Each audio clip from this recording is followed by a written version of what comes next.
Salam. Bugün tezden bir savaş videomuza hoş geldiniz.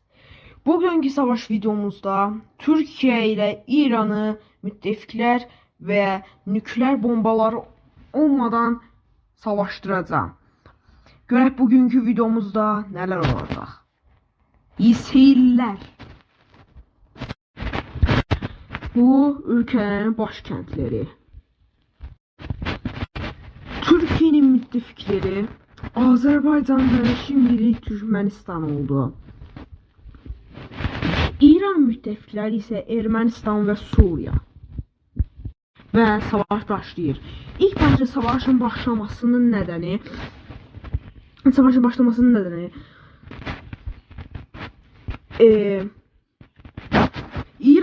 İran tanklarının Türkiye'nin Hakkari, yani bu Hakkari şəhərində gəlib tankları ilə hücum eləməsindən sonra başladı. Türkiye buna karşı olarak o tankların yanına təyyarələrini gönderdi ve təyyarələr İran'ın tanklarına hücum elədi ve İran tankları tamamıyla partlatıldı.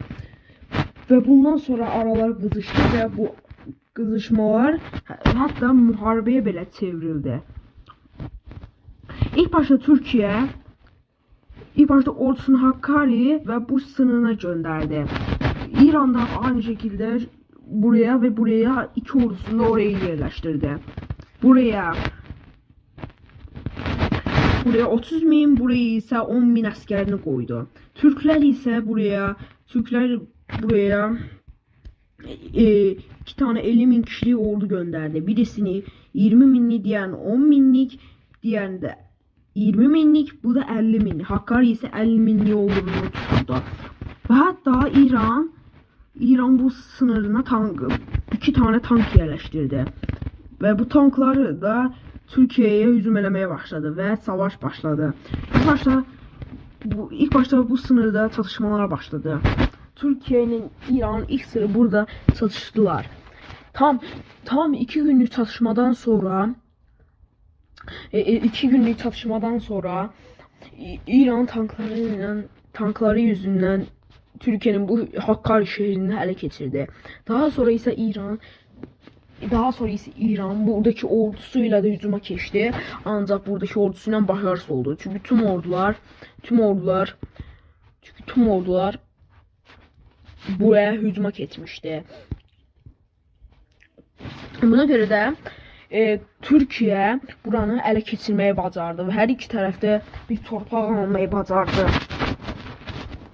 Azerbaycan'la da Ermənistan arasındaki aralar kızışırdı. Ermənistan ordusunu tezden Qarabağa göndərərək hücuma keçdi.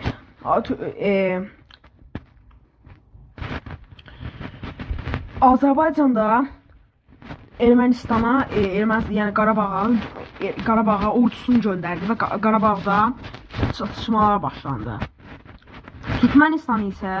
Türkmenistan ise sıradaki hedefini belirleyerek İran'a, yani tam bu sınıra hücuma geçti. Ordusu tam 2.000 kişilik askeriyle buraya hücuma geçti ve burayı ele geçirmeyi bacardı. Ancak İran Türkmenleri bitirmenin asan da olduğunu bilirdi. Buna göre de paytaxtına tam 50 tane tank gönderdi. Bu 50 tank 5 saat içinde tüm şəhərləri keçirdi. Ve buna göre paytaxtlara keçirildiği için Türkmenistan savaş kaybeden oldu ve bütün onun aldığı bir torpağı da ona verdi ve Türkmenistan savaştan çəkildi.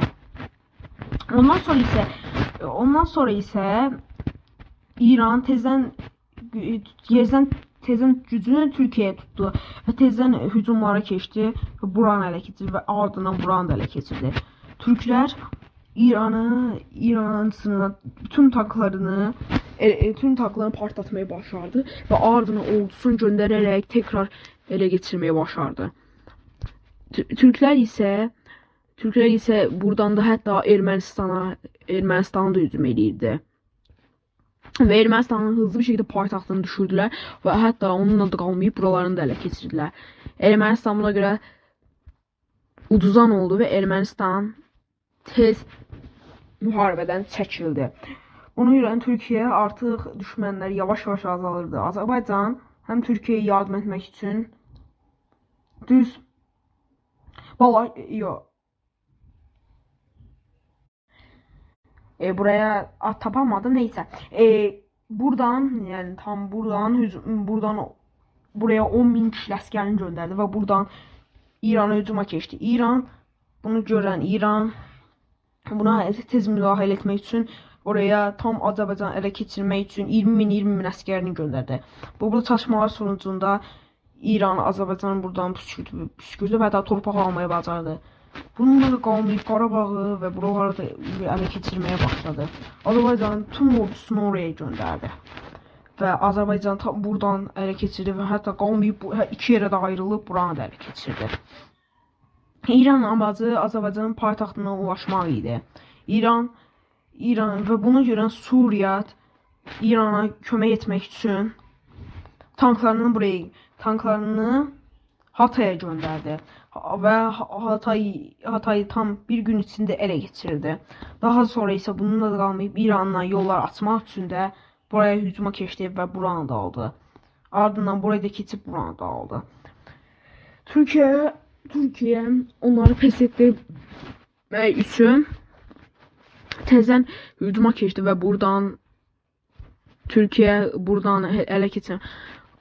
Hətta ölkəsində iç savaşlar yaşanan Suriyə çox da gücü yox idi. Ancaq yenə də son gücü ilə onunla savaşırdı. Türkiyə hızlı bir şəkildə ilerləmələrlə paytaxtı ələ keçirdi və buraları ələ keçirdiyini dedi. Və Suriya